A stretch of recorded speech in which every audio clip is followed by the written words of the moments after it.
has taken my life to a whole new level.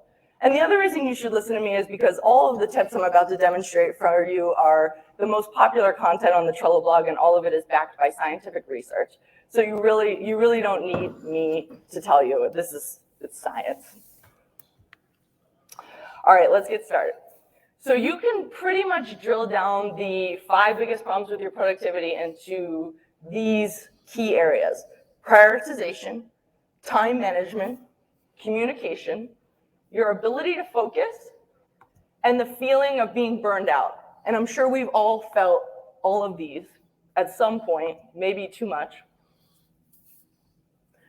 So let's start with prioritization. So tell me, is this you? You have 100 things on your to-do list, and somehow you spend 6 hours doing none of them, right? You do a little of this and a little of that, and then you browse the internet, then you make a sandwich, and then you spend an hour doing a task that isn't even on your to-do list. It has nothing to do with anything you just did. And then suddenly it's the end of the day and you have done nothing, right? So part of your problem here is probably an analysis paralysis issue. You basically have so much on your plate that you don't even know where to start, okay? So in this situation, I find it's important to channel a lesser known productivity professional, Dwight D. Eisenhower. Now listen, no president is perfect. And I'm sure Dwight wasn't either, but he definitely did some stuff, you know? He was a general in World War II. He was president of Columbia University. And oh yeah, he was 34th president of the United States. So he's the type of guy that someone like me should probably listen to. And apparently he was actually known for kind of being one of those structured people that we all aspire to be. That was sort of his claim to fame in his personal life. So we could take a page out of this guy's book. And he's credited with developing a tool called the Eisenhower Matrix. And listen, I said he was productive. I did not say he was humble. He clearly was not. He named this after himself. So the Eisenhower Matrix is a system of prioritization, and it can be split into 4 boxes. Those things that are important and urgent, important and not urgent, not important but are urgent, not important and not urgent. So what you do is you take all your tasks on your list, and you put them, you figure out which 4 boxes they go into. So, for example, something that's important and urgent is to work on a presentation that you have due in a few days, which was literally me last week. Shout out to Bridget. And then something that's important but not urgent is returning phone calls from business colleagues, things like that. Something that's not important but is urgent, for example, is if like a popular show you really want to go to, the tickets go on sale and you know it's gonna sell out. You know, if you don't make it, it's, you know, a shame, but it's okay. But it would be urgent if you really wanted to prioritize that. And then of course, things that are not important, not urgent, what's the latest Reddit, top of the Reddit thread, hacker news drama, whatever. Those are both not important and not urgent. So once you've decided where all of those tasks go, what do? You execute. So this matrix helps you to see where you can go first. Basically, this is how you decide where you go first, second, third, and fourth. So anything in that important and urgent column is what you want to tackle immediately. And so that's why it's due. Anything in the important but not urgent column, it does need to get done. So the best advice here is decide when you're going to do it. It's once you're done with the first quadrant, decide when you're going to do the next quadrant, make a calendar invite, and do it at that time. Commit to it. Now, I love this next one. Anything that is deemed not important but is urgent, you should delegate. So if you're working on a team, see who has time. If you're working, if you're lucky enough to have a personal assistant, these are their tasks. I am planning my wedding, and there are times when I feel like I am literally making 500 decisions a day, and I love to bust out the old delegate button to my bridesmaids, my family, my fiance. He could use a little delegation once in a while. So, you know, sadly, not everything can get done. So if you have a bunch of stuff in the first 3 quadrants, then anything in the not important, not urgent column needs to be deleted. Just for now, until you get through your stuff, maybe even use it as like a reward when you're done. But the truth is, this is how you're going to prioritize your tasks, and spending time in the delete column, browsing the internet, we all do it. It's not going to work for you right now. So you can also translate the Eisenhower Matrix into a Trello board. And what happens here is you can see each of the Trello lists, which are the gray horizontal columns, correspond to a matrix on the Trello board. And what happens is you can actually take a task from your income. I made an incoming list, drag it to the relevant matrix, and then I'll take another task that I've completed, and I'll move it to the done list. And I love this method because it feels visual and I'm keeping things moving. So there you go. So another trick that you can do with your prioritization is actually one of the fundamental reasons that we invented Trello. So Trello's co-founder, Joel Spolsky, he's here. Some of you might know him as the OG tech blogger on Joel on Software. And that's behind the company that he founded, Fog Creek. And when he was there, he felt like he didn't really know what his employees were doing, and he didn't really have a way to see how a way into how they were doing. And any manager will tell you this: there are the things you want your employees to be working on, there are the things you think they're working on, and then there's the things they're actually working on. And often those are three different things. So around this time, Joel realized that it's unrealistic to expect an employee to be working on any more than a couple things, right? And he realized that if people are working on more than a couple things, or they're really not, right? They say they are, but they don't work like that. So something is inevitably in the backlog. So what he did is he asked everyone on his team to, at the beginning of each week, provide him with a list of 5 items. 2 items they're working on, 2 items they're working on next, and 1 item that everyone probably thinks they're working on, but they're not actually. And the findings really surprised him, because what he realized is that on everyone's list, there were things that, like, somewhat arbitrary, what people were working on. It didn't align with the greater company goals. It definitely wasn't what he wanted them to be working on. And he realized that this was an error on his part for 2 reasons. One, because he wasn't providing providing that sort of top-down initiative and telling them what is important to him. And then also because there was no tool that was showing that transparency of, there was no way for him to get a way to see what everyone was working on in a digestible way. So long story short, this lack of transparency was one of the reasons that helped birth Trello, the tool.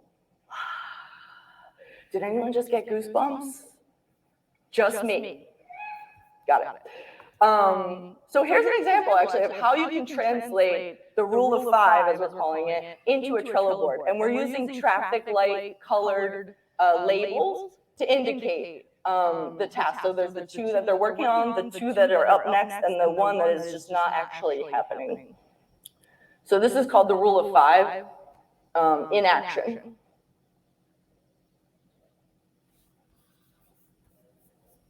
All right, now it's time to talk about your time management. So we've established what you should be doing, but how about when and for how long? So do you ever feel like you spend all day in meetings, maybe multiple days in meetings? And then, this goes on for a few days, and all of a sudden it's the next week, and you have a follow-up meeting to that meeting from last week, and they're asking you the status of that thing you were talking about last week, and you realize you've been in meetings so long, you haven't actually done any work on said task. So this not only is bad because it doesn't yield any results for your company, but it also can probably lead you to feel kind of unfulfilled at your job. And we can't have either of those. So there's a concept that might shed light on the aforementioned scenario and why that keeps happening. And this line of thought was first popularized by another OG tech blogger, Paul Graham, who's the founder of Y Combinator. And he realized that most job titles can be broken down into 2 categories, makers or managers. And managers are exactly what you think. They're the people that facilitate work. They're the delegators, the project managers, the team leads. They make the decisions that help work keep moving along. And they sit in meetings all day to understand higher level company objectives. And their job is to remove roadblocks so that the rest of their team can be creating. And their calendar is also the thing that gives me hives. But that's their job. That's how they operate. So speaking of creating, on the flip of the manager's counterpart is the maker. And that's what they do. They just need to make, sit down and create. They're individual contributors, and their job is to execute on what needs to happen. And their job is to sit quietly for long, uninterrupted periods of time to get shit done, frankly. And I cannot stress this enough. Long, uninterrupted periods of time. Their calendar should look nothing like a manager's calendar. So figuring out which one you are can make a huge leap in your time management. So if you're a maker and you're sitting in meetings all day, you're really not able to be effective. And subsequently, if you're a manager and you realize that the people on your team are sitting in meetings all day, then you need to figure out which ones you can attend for them, or just simply identify meetings that your makers need to stop going to. And you know what? It's easy to say yes to every meeting, every request to pick your brain. You know, we've all seen that.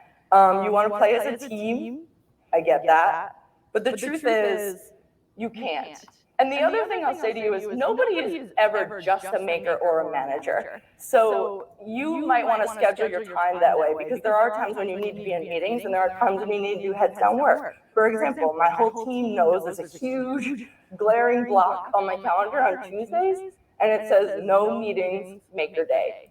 And I am very bullish about not accepting any meetings on Tuesdays, because that is my time, that is my heads down time. Whereas if somebody suggests a good time for a meeting, I always push it to Wednesday, and I always know that that day in particular is just stacked. It helps me to plan my week. So truthfully, you're never really a maker or a manager, you're often both. So it's important to think about that in your schedule. So speaking of time blocking, you know, it's one thing for me to sit here and discuss it, but I'm actually going to show you how to do it. If I can get my video to play. Oh, it won't play. Okay, so there's a technique called the Pomodoro Technique, which you've probably heard of. And it's a way to manage your time management, okay? So what you do is you pick a task and you set a timer for 25 minutes, okay? And you just jam on that task all the way, heads down. Then, 25 minutes later, you give yourself a little break, take 5 minutes, chill. The video's slower than my talking. Then you fire it up again and you repeat. So basically what you're doing is you're pushing yourself into these 25-minute cycles. And often I have heard that people start at 25 minutes, and when the timer goes off, they actually set it aside because they're in the zone and they're just going. But sometimes it's about getting into that zone, and that's what you need to do. So this technique was actually invented by a guy named Francesco Cirillo, and he was studying in Rome. And the reason it's called the Pomodoro Technique is because his timer was shaped like a tomato. So that's how it works. So to get into the zone, it's something that's so important, but research shows it's incredibly difficult. So this one study from UC Irvine found that a typical office worker gets 11 minutes before they're interrupted again, right? And then after that 11 minutes, it takes an average of 25 minutes to get back into the zone, back where you were before that. That's incredible. Think about all that time, you know? So doing little hacks like this to like force yourself into the zone are extremely important.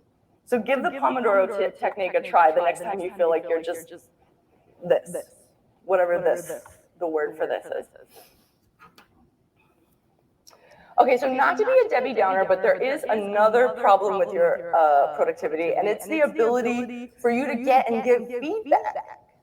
So tell me if this has ever happened to you. You spent months working on a project. You have been putting together this huge presentation for all the higher ups. You're so excited about it. You're amped. You love it. This is the best thing you've ever done. And you give the presentation, right? And there's like a discussion ensuing. And then all of a sudden, these like a couple managers are kind of like going off in left field, and they're talking about something, and you're like, all of a sudden you realize that the conversation has devolved into, yeah, we're going to need you to go into an entirely different direction with this. And you go back to your desk and you're seething with anger and frustration because you worked so hard, and in typical Bill Lumberg fashion, you're going to have to come in on Saturday to finish this because they're just like kicking your whole project to the can, right? It's the worst feeling.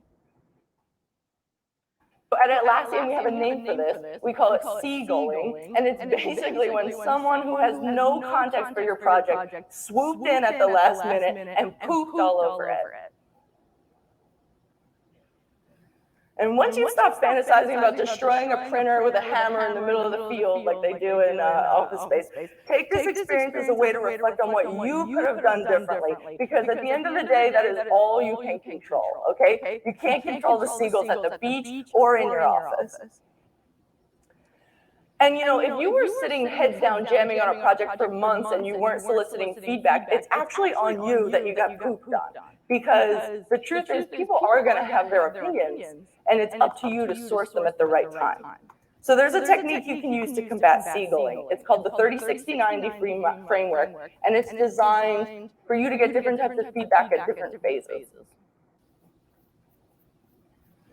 So at about a third of the way of your projects, like pretty early, you should solicit like big picture feedback. You don't do a ton of work. You shouldn't even have a full first draft, really. You should have like an outline or ideas.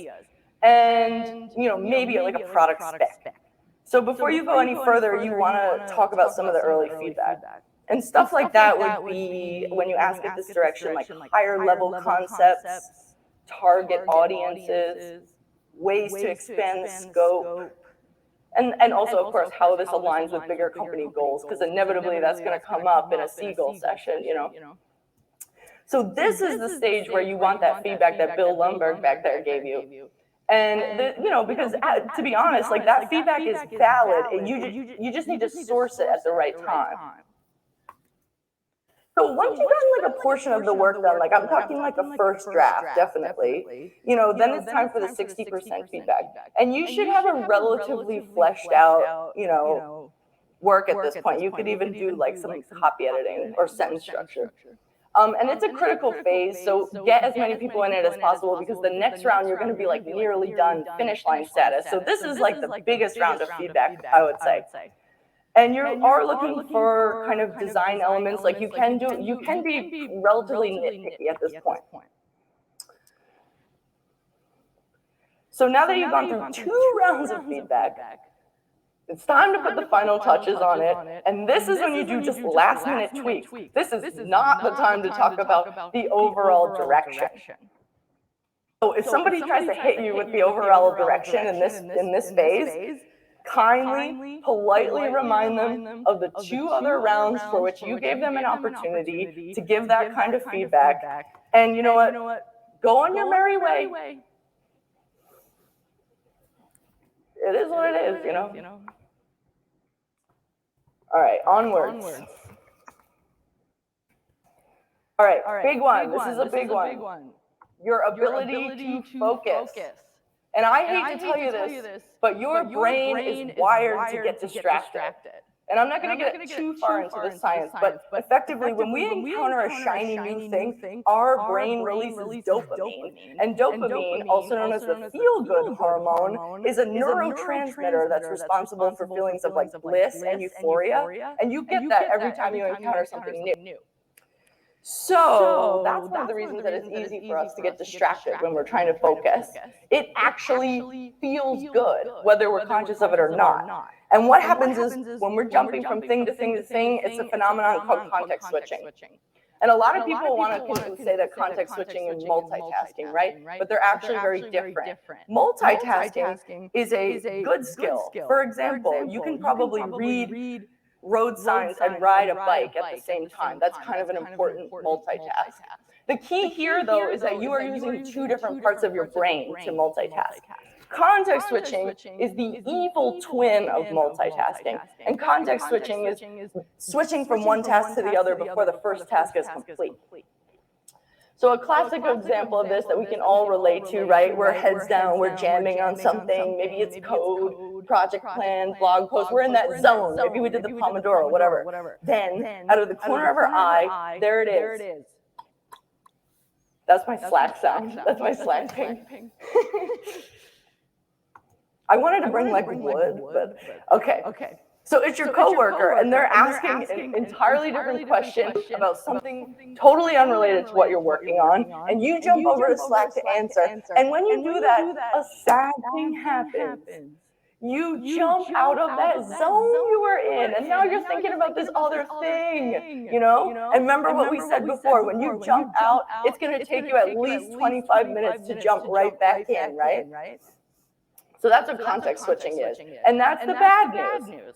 The good news is there are some ways you can trick your brain out of this. And you're not going to like this first one, but it's important. You have to turn off or put away anything that's giving you a notification. If you have Carlos, ¿qué pasó? Buenos días. What's happening? How's it going? You know, it's going good. I'm mobile today. I see. ¿Dónde estás tú? I'm in the plaza right now. Are you really? Yeah. Okay. Let me switch my screen up here because I was running a article that I've got in the comments as well, the top 5 blockers to productivity, which we have reviewed that in the past. I thought it would be really good to kick off the new year as well to discuss that. And we only got a couple minutes, so let me put up here the top 5 blockers to productivity, and let's talk to them real quick, and then we'll get everyone on their merry way for the day. Are you showing a house? How are you doing? You're looking at a listing, or what is that? A condo, yep, at the Bellas. Where is that? The Villas? Yeah. Wow. The Bellas. That looks nice. It is nice. How much is it? It's what is it? 200. 200,000. Does it come with a spa or anything like that? Two bedroom, 1 bath. My goodness, this pool area is amazing. Let me show you real quick. So you walk out on the balcony. Oh, the pool area. Hold on. What? Amazing. Wow. That's the balcony? Yeah. That whole thing is the balcony? The balcony from. Wow. Yeah. Yeah, that is amazing. Wow. So then here's the balcony. 200 grand, huh? That looks good. What part of town? ¿Qué pasa, señor? Feliz año nuevo. She can't hear you. You're in my ear. Oh, okay. Wow, that's nice. What part of town is that? It's the plaza. We're right on the plaza. Oh, okay. Wow. We're right. Nice. I mean, yeah, we're literally right on the plaza. That's nice. I like it. Beautiful area. Beautiful. Yeah. Oh, yeah, for sure. Hey, okay, so here's what we're looking at. The top 5 blockers of your productivity and how to hack each one. So I was playing the video. The author did a video, and those top 5 blockers of productivity are prioritization, time management, communication, ability to focus, and feeling burned out. That is the list. That is the Cliff Notes version of the top 5 blockers to productivity.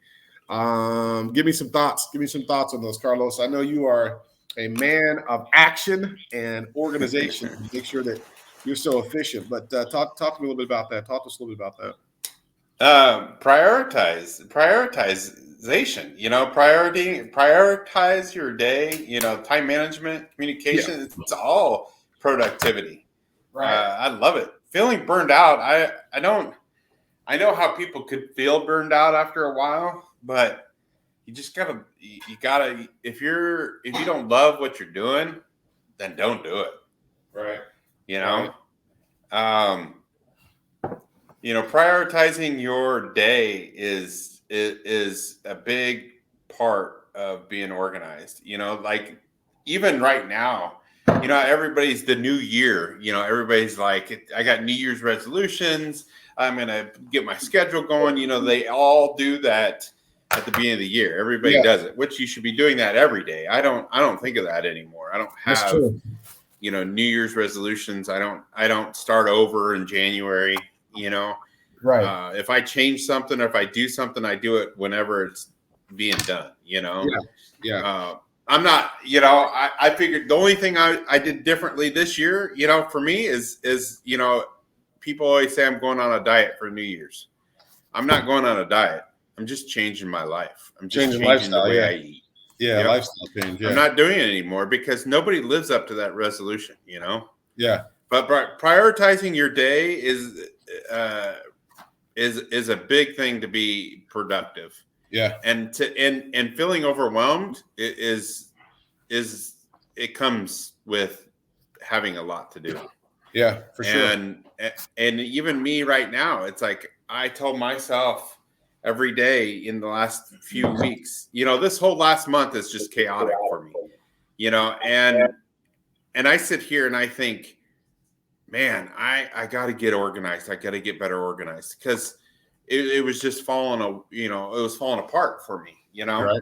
So prioritizing my day, having your schedule, time management is huge. As I say, I'm late on this call. It's all right. But prioritizing, time management is huge, and you got to, and prioritizing is a big thing. I was with a client just now, so it's that's my priority is my work. And if my clients need to see a property or see something, it's a priority, time management, communication is huge. My goodness, it's just, if you're not keeping up with your clients, then communication is just, it's a big thing. You're going to lose it. Communication's a deal. Right? Communication's a deal. I mean, you can get a deal just out of communicating, just out of keeping people updated, following up on communications, or that sometimes that'll get you a deal by itself. Right. Yeah, it will. It was funny. You remember, Stephen, back to when we first started this thing, this whole reason why we started this, the agents that I told you that they didn't follow up their client and they ended up calling me. Yeah. Well, yeah. I saw a message yesterday, or not yesterday, it would have been probably a couple of days ago. I saw a video saying how following up with your client is important, and it's important to pick your agent. And I'm like, I was just sitting there thinking, my goodness, you're still saying that when you're not following up with your people. Right. It's a deal. I mean, it is. That was a lost deal on his part. That was an opportunity for you and an opportunity for me, and future opportunities, right? I mean, just because he didn't follow up, he didn't communicate, I mean, the person didn't know whether or not he was still there. And so it created opportunities. But yeah, you're right. I mean, communicate. All of these are deals. All of these are opportunities to generate leads, opportunities to generate deals, prioritizing what we're working on, time management, blocking time out, communicating, following up, ability to focus, and then dealing with feeling burned out. That's the key for me when I look at number 5 is about how do I deal with that, right? Yeah. That's the key. You got to deal with you got to deal with it. It's just like stress, it's that's the feeling burnt out, it's not it's a thing, but you have to overcome it by being, if everything above on this list, 1, 2, and 3, and 4 is all taken care of, it makes 5 a lot easier. Yeah, you're right. No, you're right. And like in 5, there's a clip that says we make 35,000. The average person makes 35,000 decisions every single day. So it leads to decision fatigue, which to me means there's sometimes where I got to not choose to not make decisions too, right? There's times where, it's like I need to push this one. I need to schedule this one another day. Schedule this activity another day. Schedule this meeting another day because I'm not really in the right mindset. Yeah, move it right. Prioritize it. And Prioritize it. Yeah, absolutely. So, so I agree completely. But no, I love it. So I'll leave you with this. I know I shared this with you. This is my 2022 mind map, which drives all of my daily actions, right? So it's kind of hard to see this, but you got it, Carlos. So you already know, what are my different roles for Steve, right? Mortgage lender guy, commercial lending guy, right? And my goals. And so all of these things, crypto. All of these things. Here we go. Look. And then you know what? I prioritize on this. My son's on this guy too. Where's it at, Carlos? Yep. It's to the left. Yep, Grant. Here it is. So all those things are going to drive my daily activities. Yes, go ahead. And that's the biggest thing is like I saw that and I'm like, see, you got it perfect because you can't ever forget your family, and that's a priority, and you got to just fit it in with your daily schedule because if you have kids, you're still going to have to do what you need to do at life. Yeah. But you also need to be productive. You also need to be productive and get, your work done and also get your family life done. Yeah. So I love that you put that family in there. Yeah, he's a major node on the network, right? That's like a mind map, but it's like nodes on the network. He's a major node. Like yesterday, he had 2 games, and the game started at 4, and I had everything scheduled and planned, and it was like, you know what? I don't have anything else that's hitting the calendar. My broker is like, don't let anything new hit the calendar. Like, set your calendar up for the day, and don't let anything new hit the calendar. So, so somebody was like, well, hey, do you have time to do something later on? I was like, no, but we can put something on the calendar for today, for Friday. But no, I definitely didn't have any additional time at all to do anything yesterday. The last part of my day from 3 to 8:30 was my son. Right. That was the last part of my day. So, and the most important part of the day. So we have to schedule, we have to prioritize, and then we have to also that also helped me deal with feeling burned out, right? Because I enjoy that time I get to spend, right? That's not time where I got to make too many decisions. That's just time I got to be a dad and be a friend, right? Yep. You just got to sit there and that's my relaxed time. It's like it's soothing for me when I go to my kids' activities because I can sit there and I can relax and enjoy. Yeah. It's my time to relax. It's my time to slow my mind down, not think about things. Like I have to just sit here and enjoy, even though I answer stuff on my phone, it's different than actually dealing with people and calling and meeting people and doing appointments, it's totally different. Yeah, but absolutely. It's my time to relax. Yeah, absolutely. Hey, look at this. I'll let you go. You remember on my mind map, right? Crypto, right? Yep. Crypto is one of my 2022 mind maps. So here, just to share with people, this is my mind map for that particular crypto node on the network. This is my mind map. So each of those things on my 2022 have a node, if you will. And then what I have created is I've broken down and gotten some specificity with what do I want to do with crypto, right? Same thing with grants, same thing with real estate, same thing with commercial, same thing with mortgage lending, same thing with residency, same thing with DR, right? So I've broken it down and added a specific mind map or plan. And then now each of my daily activities has something associated with those in it. Because if I don't prioritize those things into my daily activities, they won't get done over the course of 2022. And I love the seven ways of getting that income. 7 streams, baby. I think I counted 7, right? Was I right? There was 7 in there, right? Yeah, 1, 2, 3, 4, 5, 6, 7. Yep. Yep, I counted it in there. I'm like, yep, there's the 7 streams, and you got the most important thing in there, family. Family, that's right. Absolutely. So cool. All right, man. I got to jump off. I got a 10 o'clock, which is on my node. It's one of those mind map items. It's on my schedule. It's on my calendar, and it starts at 10 o'clock from 10 to 11 every day. That's and right. The things that I have to do. Actually, it's 2 of them. So, the evening one is Grant, picking them up, taking them to school, taking them to practice, all that good stuff. So, all right, I got to go. Hey, man, Happy New Year. Good to see you, and we'll chat with you. I'm sure we'll chat a little bit later. All right, man. We'll see you. Thanks. Take care.